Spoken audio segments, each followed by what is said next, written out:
अंत न सिफती कै न अंत, अंत न करणे देण न अंत, अंत न वेखण सुनन न अंत, अंत न जापे क्या मन मंत, अंत न जापे कीता कार, अंत न जापे पारावार, अंत कारण के ते बिल लाहे, ताके अंत न पाए जाहे।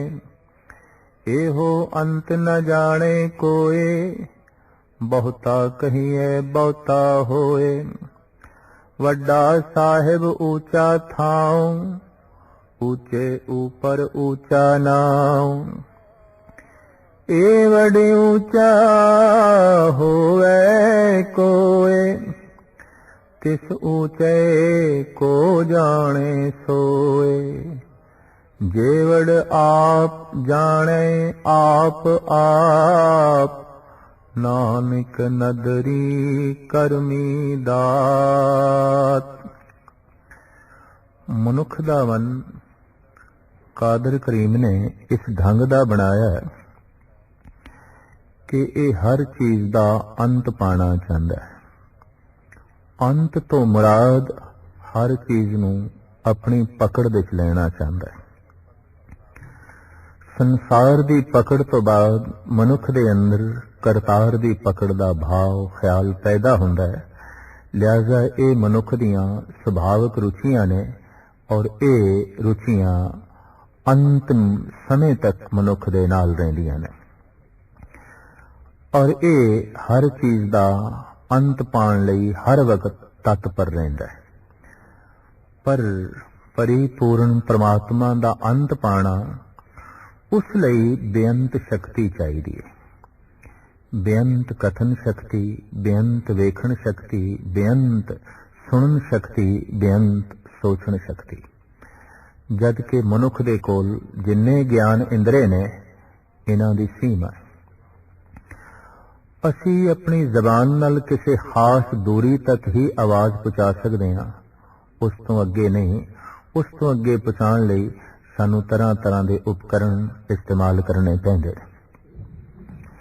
ਸਾਡੀ ਅੱਖ ਦੇ ਵੇਖਣ ਦੀ ਵੀ ਬਕਾਇਦਾ ਇੱਕ ਸੀਮਾ ਹੈ ਔਰ ਉਸ ਸੀਮਾ ਤੋਂ ਅੱਗੇ ਵੇਖਣ ਲਈ ਸਾਨੂੰ ਦੂਰਬੀਨ ਜਾਂ ਖੁਰਦਬੀਨ ਚਾਹੀਦੀ ਹੈ, ਲੇਕਿਨ ਫਿਰ ਵੀ ਉਹਨਾਂ ਦੀ ਵੀ ਇੱਕ ਸੀਮਾ ਹੈ।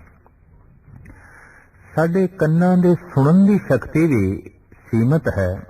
ਅਸੀਂ ਇੱਕ ਖਾਸ ਦੂਰੀ ਤੱਕ ਹੀ ਸੁਣ ਸਕਦੇ ਹਾਂ। ਉਸ ਤੋਂ ਪਰੇ ਦੀ ਜਿਹੜੀ ਆਵਾਜ਼ ਹੈ ਉਸ ਨਾਲ ਸਾਡੇ ਕੰਨ ਆਪਣਾ ਸੰਬੰਧ ਜੋੜਨ ਵਿੱਚ ਅਸਮਰਥ ਹੋ ਜਾਂਦੇ ਨੇ ਤੇ ਸਾਡਾ ਦਿਮਾਗ ਵੀ ਕਿਸੇ ਇੱਕ ਖਾਸ ਸੀਮਾ ਵਿੱਚ, ਇੱਕ ਦਾਇਰੇ ਵਿੱਚ ਹੀ ਸੋਚ ਸਕਦਾ ਹੈ। ਉਸ ਦੀ ਉਲੰਘਣਾ ਕਰਕੇ ਅਗਾਂਹ ਨਿਕਲਣਾ ਦਿਮਾਗ ਦਾ ਬਹੁਤ ਔਖੀ ਗੱਲ ਹੈ, ਬਹੁਤ ਔਖੀ ਗੱਲ ਹੈ। ਜਦ ਕਿ ਮਨੁੱਖ ਦੀਆਂ ਸੁਭਾਵਿਕ ਰੁਚੀਆਂ ਇਹ ਨੇ ਕਿ ਮੈਂ ਹਰ ਚੀਜ਼ ਦਾ ਅੰਤ ਪਾਣਾ, ਲੇਕਿਨ ਅੰਤ ਪਾਣ ਤੋਂ ਪ੍ਰਥਮ ਉਸਨੇ ਵੇਖਣਾ, ਉਹਨੇ ਜਾਣਨਾ ਕਿਧਰੇ ਕਿ ਮੇਰੀ ਇਹ ਗਿਆਨ ਇੰਦਰੀਆਂ ਸੀਮਤ ਤੇ ਨਹੀਂ। ਪ੍ਰਥਮ ਇਸ ਨੂੰ ਜਾਣਨਾ। ਇਸ ਦਾ ਬੋਧ ਹੁੰਦਿਆਂ ਹੀ ਮਨੁੱਖ ਵਿਸਮਾਦ ਹੋ ਜਾਂਦਾ ਹੈ, ਮਨੁੱਖ ਦੀ ਲਗਨ ਤਾਰੀ ਹੋ ਜਾਂਦੀ ਹੈ ਔਰ ਉਹ ਬੇਅੰਤ ਦੇ ਵਿੱਚ ਲੀਨ ਹੋ ਕੇ ਆਨੰਦ ਮਾਣਦਾ ਹੈ, ਅੰਤ ਪਾਉਣ ਦੀ ਕੋਸ਼ਿਸ਼ ਨਹੀਂ ਕਰਦਾ। ਜਦ ਕਿ ਸਾਹਿਬ ਸ੍ਰੀ ਗੁਰੂ ਨਾਨਕ ਦੇਵ ਜੀ ਮਹਾਰਾਜ ਇਸ ਪਾਵਨ ਪਵਿੱਤਰ ਪੌੜੀ ਵਿੱਚ ਬੜੇ ਸੋਹਣੇ ਢੰਗ ਨਾਲ ਇਸ ਤਰ੍ਹਾਂ ਦੇ ਖੋਜੀ ਮਨੁੱਖ ਨੂੰ ਦੱਸ ਰਹੇ ਨੇ ਕਿ ਤੂੰ ਕੀ ਕਰਨਾ ਹੈ। ਅੰਤ ਨ ਸਿਫਤੀ ਕਹਿਣ ਨਾ ਅੰਤ, ਐ ਉਸ परिपूर्ण परमात्मा का अंत पाण वाले नहीं पा सकेगा तो उसका अंत क्यों कि उदियां सिफतां इतनियां ने गिणती विच नहीं आ सकदियां। किसी मनुख की उपमा करनी है, उहदी सिफत करनी है तां इन्ना ही आखांगे सुंदर है, खुशपोश है, खुश मिजाज है, आला तालीम याफ्ता है, दानी है, ज्ञानी है, उच्च खानदान नाल तल्लुक रखता है और उच्च जात नाल तल्लुक रखदा है ते 5-10 गल्लां होर आखीए ते मनुख दी सिफतां दा अंत हो गया। इस तो अगां कुछ बयान करन नूं रहिंदा ही नहीं। हू बहु यही नियम जो व्यक्ति ते लागू होंदा है वो किसी मुल्क ते भी लागू होंदा है, किसी कौम ते भी लागू होंदा है, किसी होर वजूद जैसे कि पशु पंखी ने उन्हां ते भी लागू होंदा है। सिफतां दे दायरे दे च ही कायनात दे जीव आ जांदे ने। मनुख स्वयं भी इस दायरे विच आ जांदा है ते जद खुद ये दायरे विच है ते जो दायरे तो परे है बंधन विच ही नहीं जो अनंत है उसका अंत पावना ते बहुत औखा। तो साहिब कहन अंत न सिफती कहन न अंत। उदियां सिफतां इतनियां ने कि असी कहन विच उसकी गिनती नहीं कर सकते। भाव जबान विच इतनी समर्था नहीं, इतनी ताकत नहीं कि सारी दियां सारियां सिफतां परिपूर्ण परमात्मा दियां गिण के वो दस सके। अंत न करने देन ना अंत। परमात्मा ने की कुछ कीता है क्योंकि करता है, कृत नहीं है, परमात्मा करता है। कि उसकी कृत किन्नी क वड्डी है इसदा ही अंदाजा नहीं। जिहदा बनाया हुआ चित्र पूर्ण तौर ते नहीं देखिया जा रहा उस चित्रकार का किस तरह पता चले। तो सहज कहने अंत न करने देन ना अंत। फिर उसने अपनी करने नूं भाव अपनी कृत नूं जो कुछ दिता होया है पशु पंखियां नूं दिता है, मनुखां नूं दिता है, सूरज चंद तारियां नूं दिता है, ग्रह नक्षत्रां नूं दिता है, कीड़े मकोड़ियां नूं दिता है, जीवन दिता है, जीवन बतीत करन लई रिजक दिता है, समर्था दिती है, ताकत दिती है, शक्ति दिती है। तो साहिब कहने जो कुछ उसका दिता होया है ये भी गिणती च नहीं आउंदा। जिथे उसकी कृत गिणती च नहीं आउंदी उत्थे उसकी दात अपनी कृत नूं वंडी हुई जो देन है, दात है जो उसने अपनी कृत दी झोली च पा दिती है, साहिब कहते उसका भी अंत नहीं। अंत न वेखण सुनन ना अंत। साडे अखां दे वेखण दी भी बकायदा एक सीमा है। तो क्योंकि सीमा है इसलिए असीम नूं वेखना बहुत औखा। अंत न वेखण सुनन ना अंत। और अख ऐसा परबल सूक्ष्म ते महान इंद्र है। मनुख वेख के ही पतीजदा है, मनुख वेख के ही मनदा है। प्रथम सब तो वड्डा प्रमाण मनुख दे कोल यही है कि प्रत्यक्ष प्रमाण। मैं वेख्या नहीं, मैं सिर्फ सुन के नहीं मन सकता। मैं वेख्या नहीं, मैं सिर्फ पढ़ के नहीं मन सकता। मैं वेख्या नहीं, सिर्फ अनुमान प्रमाण दे राही मैं इसनूं मना कबूल करा बहुत औखी गल।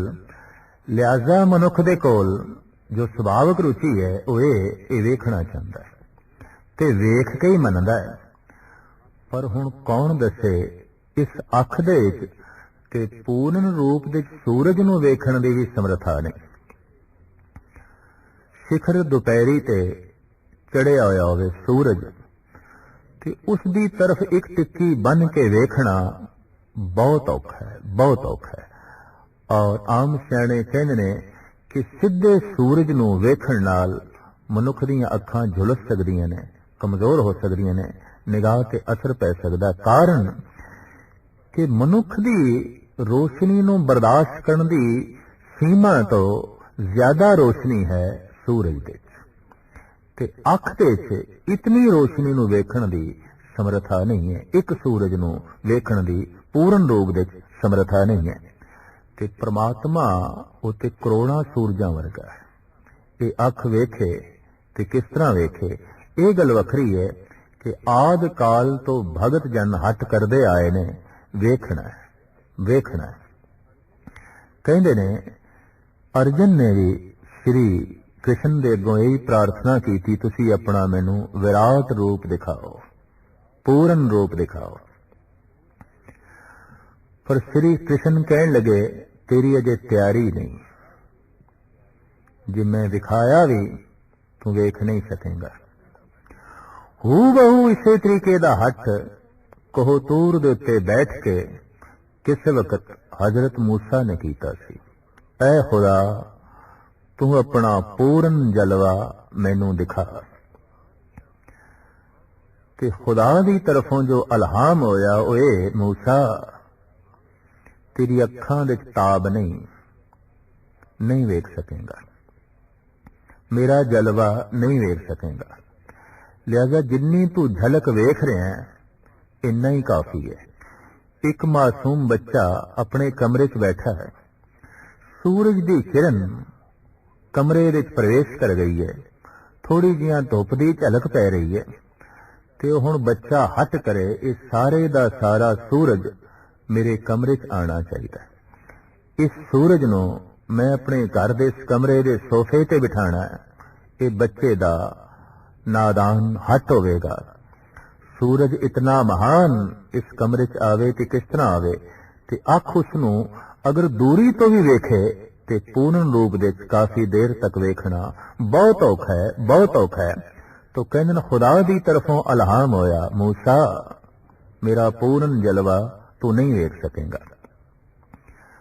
पर भगती दा अपना हट मूसा कहने लगे, नहीं खुदा, मैं पूर्ण जलवा वेखे बिना पतीजना नहीं, दिखा मैनू। कहने खुदा बख्शिश दे घर दे च आया ते जैसा पूर्ण जलवा नमूदार होया, कहने मूसा बेहोश हो गए। यहूदियां दे इतिहास दे गाथा 3 दिन बेहोश रहे ते 3 दिन तो बाद जब होश आई ते प्रार्थना करने लगे, हे प्रभु तू इतना महान है, तेनू मैं पूर्ण रूप दे नहीं वेख सकदा, नहीं वेख सकदा। तो सूरज जिहड़ा एक है, अगर ये सारे दे सारे करोड़ां अनंत हां सूरज इकट्ठे हो जान तो फिर इस अख दे किथे समर्था है उस नूर नू वेखण दी, उस रोशनी नू वेखण दी। इस वास्ते साहिब कहते ने, वेख के उसका अंत नहीं पाया जा सकता, वो किन्ना है और उसका प्रकाश किन्ना है। अंत न वेखण सुनन ना अंत, सुन के भी उसका अंत नहीं पाया जा सकता। भाव को ये नहीं कह सकता कि मैं परमात्मा की सारी गल्लां सुन लईयां ने, हुण होर कुछ सुनन नूं बाकी नहीं। कोई ये नहीं कह सकता मैं सब कुछ वेख लिया, हुण होर कुछ वेखण नूं बाकी ही नहीं। मैं सारे दा सारा अपनी जबान नाल कथन कर दिता है, होर कुछ कथन करन नूं बाकी नहीं। इस तरह दे दावे सारे बेहूदा ने, ठोके ने। लिहाजा सतगुरु कहंदे ने, अंत न वेखण सुनन ना अंत, अंत न जापे क्या मन मंत। महाराज कहंदे ने, परमात्मा दे मन दे केड़ा मता है, वो किहड़े सलाह मशवरे च बैठा है, की मता पका रहा है, की कुछ करना चाहता है, किस सोचां दे च बैठा है, इसदा भी किसी वड्डे तो वड्डे मनोविज्ञानी नूं ते ज्योतिषी नूं बोध नहीं है। ये ठीक है कि दुनिया दे ज्योतिषी मनोविज्ञानी अपनियां कियास एराइयां जगत दे सामने रखते रहंदे ने, इन्ने सालां बाद परले हो जाएगी, ऐ हो जाएगा, ओ हो जाएगा, और इस तरह के कियास आराइयां करने वाले हर देश दे मौजूद ने जो भविष्यवाणी करते हैं। पर गुरु नानक दा सिद्धांतिक नुकता कि परमात्मा ने की करना है तो उहदे मन विच की मता है, इस संबंध विच भविष्यवाणी नहीं की जा सकती। यही कारण है कि गुरु नानक देव जी महाराज ने इस तरह की ज्योतिष विद्या नूं गुरमत तो एक पासे कर दिता, खास करके फलित ज्योतिष नूं, खास करके भविष्य वक्तावां दी बाणी नूं अपने सिद्धांतिक नुकतियां तो एक पासे कर दिता, क्योंकि ये दावा हो गया कि रब जो कुछ करना चाहता है असीं जान लिया, परमात्मा जो कुछ करना चाहता है उहदा सानू पता चल गया। मेरे पातशाह दा कहना, बियो पूछ ना मसलत धरे, जो कुछ करे सो आपे करे। जो कुछ वो करदा है इसदा उसनू खुद पता है, वो किसी नाल सलाह मशवरा नहीं करता। बियो पूछ ना मसलत धरे, जो कुछ करे सो आपे करे। कि जब उसने किसी नाल सलाह मशवरा ही नहीं कीता तां किसी नू की पता चलना है ओदे मन दे च की है। तो साहिब कहंदे अंत न जापे क्या मन मंत, इसदा भी अंत नहीं पाया जा सकता कि उस परमात्मा दे मन दे च की मता है, ਉਹ ਜਗਤ ਦੇ ਸੰਬੰਧ ਵਿੱਚ ਕੀ ਕੁਝ ਕਰਨਾ ਚਾਹੁੰਦਾ ਹੈ, ਉਹ ਮੇਰੇ ਸੰਬੰਧ ਵਿੱਚ ਕੀ ਕੁਝ ਕਰਨਾ ਚਾਹੁੰਦਾ ਹੈ। ਭਗਤ ਕਬੀਰ ਜੀ ਮਹਾਰਾਜ ਕਹਿੰਦੇ ਨੇ, ਜੋ ਮੈਂ ਚਿਤਵੋ ਨਾ ਕਰੇ ਕਿਆ ਮੇਰੇ ਚਿਤਵੇ ਹੋਏ, ਆਪਣਿਆਂ ਚਿਤਵਾ ਹਰ ਕਰੇ ਜੋ ਮੇਰੇ ਚਿੱਤ ਨਾ ਹੋਏ। ਕਬੀਰ ਕਹਿੰਦੇ ਮੈਂ ਤੇ ਕੁਝ ਹੋਰ ਚਿਤਵਨੀ ਦੇ ਵਿੱਚ ਜੀ ਰਿਹਾ ਸੀ, ਬਈ ਮੈਂ ਇਹ ਕਰਨਾ ਹੈ ਇਹ ਕਰਨਾ ਹੈ, ਲੇਕਿਨ ਹੋ ਗਿਆ ਕੁਝ ਹੋਰ। ਮੇਰੇ ਮਤੇ परमात्मा दे मते दे सामने चलते नहीं, मेरी चितवनी परमात्मा दी चितवनी दे सामने चलती नहीं, ओदी चितवनी कुछ होर है। पर उसकी चितवनी की है, साहब कहते ने इसका कोई पता नहीं कि उसके मन दे जीवां प्रति, संसार प्रति, खंडा ते ब्रह्मंडा प्रति की कुछ मता है, उन्हें अपने मन दे की कुछ मता पका रखे है। साहब कहते इसका कोई अंत नहीं, अंत न जापे क्या मन मंत, अंत न जापे कीता आकार। ये आकार किन्ना कुछ ने बनाया, खास करके असूल शरीर वजूद जो अखा नाल दिखाई देंदा है, ये किन्ना है। साहब कहते हैं इसका भी कोई अंत नहीं। अजोका विज्ञान कहन लग पिया कोई 50 अरब सूरजां दा पता चल चुके है, जिसदे सामने ये सूरज ते बिल्कुल एक मामूली खिडौना प्रतीत होंदा है, इस तो अनंत गुणा वड्डे सूरजां दा पता चल चुका है। एक प्रसिद्ध सूफी संत दा कहना है, दर महफिले के खुर्शीद अंदर शुमार जर्रात। जिस परमात्मा दी महफिल दे सूरज रेत दे जर्रे तो ज्यादा नहीं है, सिर्फ एक रेत दा जर्रा। दर महफिले के खुर्शीद अंदर शुमार जर्रात, खुदरा बजुर्गे दीदम शरते अदब न बासद। जिदी महफिल दे सूरज जर्रा होवे ते उत्थे तू ज्ञानी बनन दी कोशिश करें, उत्थे तू अंत पाण दी कोशिश करें, ये बुजुर्गी नहीं, ये बेअदबी होवेगी, ये गुस्ताखी होवेगी। उसदी महफिल दे सूरज भी गिणती मिणती च नहीं, तू की चीज है जो समूह ब्रह्मंड नूं, एक ब्रह्मंड नूं, मात लोक नूं रोशनी देण वाला है। इहदी हस्ती भी परमात्मा दे सामने इंज है जिवें रेत मरू थल दे एक कण दी होवे, एक रेत दे जर्रे दी होवे। तो साहिब दा फरमान, अंत न जापे कीता आकार। कितना कुछ ने आकार बनाया है, इहदा भी अंत नहीं, भाव इहदी भी गिनती नहीं। अंत न जापे पारावार, वो शुरू कित्थों होंदा है, वो खत्म कित्थे होंदा है, ना उसदे उरार दा पता, ना उसदे पार दा पता। असी मद दे विच खड़े हां, ना सानू आद दा पता, ना सानू अंत दा पता। तो साहिब कहंदे अंत ना जापे, नहीं जापदा, नहीं दिसदा कि पारावार, उरार ते पार। परमात्मा कित्थों शुरू होंदा है, जगत कित्थों शुरू होंदा है, ईश्वर कित्थे खत्म होंदा है, जगत कित्थे खत्म होंदा है। साहिब कहंदे ना उरार दा पता, ना पार दा पता। अंत कारण के ते बिल्ला है। अनंत काल तो परमात्मा दा अंत पाण लई कई बिलख रहे ने, कई तड़प रहे ने, कई जद्दोजहद कर रहे ने, कई कोशिश कर रहे ने, अपने ढंग दे नाल बौद्धक बल नूं इस्तेमाल करके, मानसिक सिद्धियां नूं जो है वरत के, जप तप दी घालना नाल प्राप्त कीती हुई शक्ति नूं अगे रख के परमात्मा दा अंत पाण दी अनंत काल तो जीव कोशिश जो है करते रहने। इस वास्ते साहिब कहते हैं अंत कारण ते बिल्ला है, उसका अंत पाण लई अनंत काल तो जीव बिलख रहे ने, भाव कोशिश कर रहे ने, यतनशील ने, पर ताके अंत ना पाए जाए। पर उसका अंत कोई किस तरह पावे, उसका अंत नहीं पाया जा सकता। ये गल वखरी है कि अनंत काल तो अंत पाण दी चेष्टा जारी है, लेकिन उसका अंत अजे तक नहीं पाया गया। साहिब कहते हैं एहो अंत न जाने कोई, उस परमात्मा दा अंत कोई भी नहीं जानता। लिहाजा इस ढंग की कोई चेष्टा भी ना करे, इस ढंग का कोई यतन भी ना करे, समा बर्बाद होवेगा और जिंदगी एवं नष्ट करेगा वो जो उसका अंत पाण दी कोशिश करेगा। साहिब दा फरमान, तू दरियाओ दाना बीना, मैं मछली कैसे अंत ला। मैं ते एक अथाह सागर विच निक्की ਜਿਹੀ मछली किन्ना क जल है और ये किन्ना क है, कित्थों शुरू होंदा है, कित्थे खत्म होंदा है, मैं अंत पावां ते किवें पावां। तो मछली जल विच रह ते सकदी है, सागर दा अंत नहीं पा सकदी। तो साहिब कहंदे ने एहो अंत न जाने कोए, बहुता कहिए बहुता होए।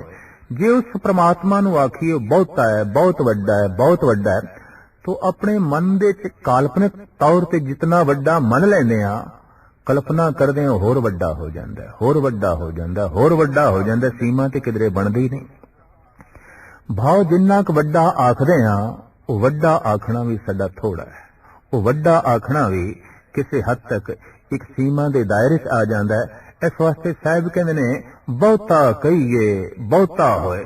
जे आख देने आ वो बहुत वड्डा है, बहुत वड्डा है, बहुत वड्डा है, तो साहिब कहंदे उस तो भी होर वड्डा है, उस तो भी होर वड्डा है। लिहाजा ये शब्द भी पूर्ण तौर ते परमात्मा दे उत्ते पूरा नहीं उतरदा कि वो बहुत वड्डा है, बहुत वड्डा है। ये शब्द भी कमजोर है।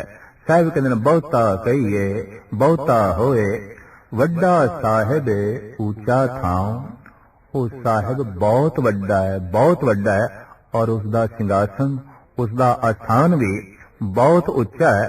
ऊंचे ऊपर ऊंचा नाम, उच्चियां तो भी उच्चा है उसका नामना, उसकी हस्ती, उसका सन्मान, उसके गुण, उसकी धीरजता उच्चियां तो भी उच्ची है। जगत विच जो उच्चे ने, उच्चे गिने जाते ने कई, धन करके, पद करके, प्रतिष्ठा करके, ज्ञान करके, विज्ञान करके जो उच्चे गिने जाते ने, साहिब कहते नहीं ये उच्चे उच्चे नहीं ने। ऊंचे ऊपर ऊंचा नाम, जगत दियां तमाम उचाइयां तो उच्चा है परमात्मा दा नामना, उसकी हस्ती, उसकी सिफतो सलाह। एवड ऊंचा होवे कोए, हुण इन्ना कोई उच्चा होवे कितना, जितना के परमात्मा आप है, जितना के अकाल पुरख आप है, इतना कोई उच्चा होवे। तिस ऊंचे को जाने सोए, ताई फिर उस उच्चे नू, उस परमात्मा नू कोई जाने कि वो बई किन्ना क उच्चा है। ते साहिब कहन तिसका श्री को नाही, ना को कंटक वैराई। परमात्मा दा कोई शरीक नहीं, उस वर्गा होर कोई भी नहीं। अगर परमात्मा दा शरीक मन लईए तो फिर परमात्मा दो ने, एक नहीं ने। ते दो ते दुबदा होंदी है, दो ते संसार है, एक निरंकार है। जिथे दो हिंसा शुरू होया उत्थे संसार शुरू होया। एक निरंकार है, एक परमात्मा है, दो तीन चार पंज ये ते संसार है, ये ते जगत है। इस वास्ते कहंदे ने जगत दे ते दुबदा ही दुबदा है, दो ने। पर इस सारी दुबदा, इस सारा संसार किसी एक दे आसरे ते खड़ा, वो एक ऐसा जिहदे मुकाबले ते दूसरा नहीं है। असी जगत दे एक दे मुकाबले ते दूसरा लभ सकते हैं। एक धनवान है, उहदे मुकाबले ते दूसरा भी धनवान है। एक व्यापारी है वड्डा, उहदे मुकाबले ते दूसरा भी वड्डा व्यापारी है। एक ज्ञानी है, उहदे मुकाबले ते दूसरा भी कोई होर ज्ञानी है। एक कवि है, एक दार्शनिक है, एक फिलोसफर है, एक संगीतकार है, चित्रकार है, मूर्तिकार है। उन्हां दे मुकाबले दे उत्ते दूसरे लभे जा सकते ने। संसार दे तल ते आख दिन खला नहीं रहिंदी। अगर एक रुखसत हो जाए दूसरा आ जाता है, मौजूद है, दूसरा मौजूद है। लेकिन ये नियम परमात्मा दे तल ते लागू नहीं होंदा कि उस वर्गा कोई होर भी है। इस वास्ते इस्लाम दे बानी मुहम्मद साहब ने ते आद काल तो कहा है, वो ला शरीक है, ओदा कोई शरीक नहीं, ओदी कोई बराबरी करने वाला नहीं। तो साहिब कहते ने एवड ऊंचा होवे कोई, इतना कोई ऊंचा होवे जितना के परमात्मा आप है। तिस ऊंचे को जाने सोए, ताई फिर उस उच्चे परमात्मा नू ओ जाने कि वो किन्ना का है। तो इस तरह कोई भी नहीं जान सकेगा। क्यों? कोई उसका शरीक ही नहीं, कोई उसकी बराबरी करने वाला ही नहीं। जेवड आप जाने आप, जेवड आप जिन्ना के वो आप है, वो किन्ना का है। जाने आप, वो आप ही जानदा है कि वो किन्ना का है। इस तो इलावा होर कोई नहीं जानदा। नानक नदरी करमी दात, ਤਰ੍ਹਾਂ ਤਰ੍ਹਾਂ ਦੀਆਂ ਦਾਤਾਂ, ਸੁੱਖ, ਆਰਾਮ, ਆਨੰਦ ਜੋ ਮਿਲਦੇ ਨੇ ਜਗਤ ਵਿੱਚ, ਮਹਾਰਾਜ ਕਹਿੰਦੇ ਨੇ ਇਹ ਨਦਰ ਤੇ ਕਰਮ, ਕਰਮ ਤੋਂ ਮੁਰਾਦ ਬਖਸ਼ਿਸ਼, ਨਦਰੀ ਨਿਗਾਹ, ਰਹਿਮਤ ਦੀ ਨਿਗਾਹ ਨਾਲ, ਉਹਦੀ ਬਖਸ਼ਿਸ਼ ਦੀ ਨਿਗਾਹ ਨਾਲ ਹੀ ਸਾਰੀਆਂ ਦਾਤਾਂ ਦੀ ਪ੍ਰਾਪਤੀ ਹੁੰਦੀ ਹੈ। ਲਿਹਾਜ਼ਾ ਗੁਰੂ ਨਾਨਕ ਦੇਵ ਜੀ ਮਹਾਰਾਜ ਕਹਿੰਦੇ ਨੇ ਅੰਤ ਪਾਉਣ ਦੀ ਕੋਸ਼ਿਸ਼ ਛੱਡ ਦੇ, ਉਹਦੀ ਨਿਗਾਹ ਹੈ ਕਰਮ ਦੀ ਪ੍ਰਾਪਤੀ ਦੀ ਕੋਸ਼ਿਸ਼ ਕਰ। ਤੂੰ ਉਹਨੂੰ ਨਾਪਣਾ ਤੇ ਤੋਲਣਾ ਛੱਡ ਦੇ, ਉਹਦੀ ਬਖਸ਼ਿਸ਼ ਦਾ ਪਾਤਰ ਬਣ। ਤੂੰ ਉਸ ਦੀਆਂ ਨਜ਼ਰਾਂ ਤੋਂ ਉੱਚਾ ਉੱਠਣਾ ਛੱਡ ਦੇ, ਤੂੰ ਉਸ ਦੀਆਂ ਨਜ਼ਰਾਂ ਦੇ ਥੱਲੇ ਆ, ਉਹਦੀ ਨਿਗਾਹ ਦੇ ਥੱਲੇ ਆ। ਦਰਅਸਲ ਉਸ ਦੀ ਨਿਗਾਹ ਤੋਂ ਉੱਚਾ ਉੱਠਣਾ ਹੈ ਵੀ ਬੜੀ ਔਖੀ ਗੱਲ, ਬਹੁਤ ਔਖੀ ਗੱਲ ਹੈ। ਇਸ ਵਾਸਤੇ ਅਸੀਂ ਦੇਖਦੇ ਹਾਂ ਕੋਈ ਬੰਦਾ ਬੰਦਿਆਂ ਦੀ ਨਿਗਾਹ ਤੋਂ ਤੇ ਉੱਚਾ ਉੱਠ ਸਕਦਾ ਹੈ, ਲੇਕਿਨ ਰੱਬ ਦੀ ਨਿਗਾਹ ਤੋਂ ਉੱਚਾ ਉੱਠਣਾ ਬੜੀ ਔਖੀ ਗੱਲ ਹੈ। ਹਾਂ, ਬੰਦੇ ਯਤਨ ਕਰ ਮਨੁੱਖਾਂ ਦੀ ਨਜ਼ਰਾਂ ਤੋਂ ਉੱਚਾ ਉੱਠਣ ਦੀ, ਲੇਕਿਨ ਯਤਨ ਕਰ ਰੱਬ ਦੀ ਨਿਗਾਹ ਦੇ ਥੱਲੇ ਆਉਣ ਦੀ, ਪਰਮਾਤਮਾ ਦੀ ਨਜ਼ਰਾਂ ਦੇ ਥੱਲੇ ਆਉਣ ਦੀ। ਇਸ ਵਾਸਤੇ ਸਾਹਿਬ ਕਹਿੰਦੇ ਨਾਮ ਇੱਕ ਨਦਰੀ ਕਰਮੀ ਦਾਤ। ਹੋ ਸਕਦਾ ਜਦ ਤੂੰ ਮਨੁੱਖਾਂ ਦੀ ਨਜ਼ਰਾਂ ਤੋਂ ਉੱਚਾ ਉੱਠੇ ਤੈਨੂੰ ਮਾਣ ਸਨਮਾਨ ਮਿਲੇ, ਪਰ ਧਾਰਮਿਕ ਦੁਨੀਆ ਦਾ ਪਰਮ ਆਨੰਦ ਤੇ ਉਦੋਂ ਨਸੀਬ ਹੋਵੇਗਾ ਜਦ ਪ੍ਰਭੂ ਦੀ ਨਿਗਾਹ ਦੇ ਥੱਲੇ ਆਵੇਂਗਾ, ਉਹਦੀ ਨਜ਼ਰਾਂ ਦੇ ਥੱਲੇ ਆਵੇਂਗਾ। ਉਹਦੀ ਨਜ਼ਰਾਂ ਵਿੱਚ ਅੰਮ੍ਰਿਤ ਹੈ, ਉਹਦੀ ਨਿਗਾਹ ਦੇ ਵਿੱਚ ਦਾਤਾਂ ਨੇ, ਉਹਦੀ ਨਿਗਾਹ ਵਿੱਚ ਬਖਸ਼ਿਸ਼ ਹੈ, ਉਹਦੀ ਨਿਗਾਹ ਵਿੱਚ ਕੋਮਲਤਾ ਹੈ। ਉਹਦੇ ਵੇਖਦਿਆਂ ਹੀ ਮਨੁੱਖ ਦੀ ਝੋਲੀ ਦਾਤਾਂ ਨਾਲ ਭਰ ਜਾਂਦੀ ਹੈ। ਇਸ ਵਾਸਤੇ ਸਾਹਿਬ ਕਹਿੰਦੇ ਨਾਮ ਇੱਕ ਨਦਰੀ ਕਰਮੀ ਦਾਤ। ਇਸ ਪੌੜੀ ਦੀ ਇਹ ਮੂਲ ਪੰਕਤੀ ਇਹ ਕਹਿ ਰਹੀ ਹੈ, ਅੰਤ ਪਾਉਣ ਦੀ ਕੋਸ਼ਿਸ਼ ਨਾ ਕਰ, ਨਾਪਣ ਤੋਲਣ ਦੀ ਕੋਸ਼ਿਸ਼ ਨਾ ਕਰ। ਉਹ ਕਿੱਥੋਂ ਸ਼ੁਰੂ ਹੁੰਦਾ ਹੈ, ਕਿੱਥੇ ਖਤਮ ਹੁੰਦਾ ਹੈ, ਇਸ ਚੱਕਰ ਵਿੱਚ ਨਾ ਪਾਓ, ਬਲਕਿ ਐਸਾ ਯਤਨ ਕਰ, ਬੰਦਗੀ ਕਰ, ਜੋਦੜੀ ਕਰ ਕਿ ਤੂੰ ਉਸ ਦੀ ਨਿਗਾਹ ਦੇ ਥੱਲੇ ਆ ਜਾਏ, ਉਹਦੀ ਬਖਸ਼ਿਸ਼ ਦਾ ਪਾਤਰ ਬਣ ਜਾਏ ਤੇ ਤੇਰੇ ਮਨ ਦੀ ਝੋਲੀ ਰੱਬੀ ਗੁਣਾ ਨਾਲ ਭਰ ਜਾਏ ਔਰ ਇਸ ਢੰਗ ਨਾਲ ਤੂੰ ਫੈਜ਼ਯਾਬ ਹੋਵੇਂ।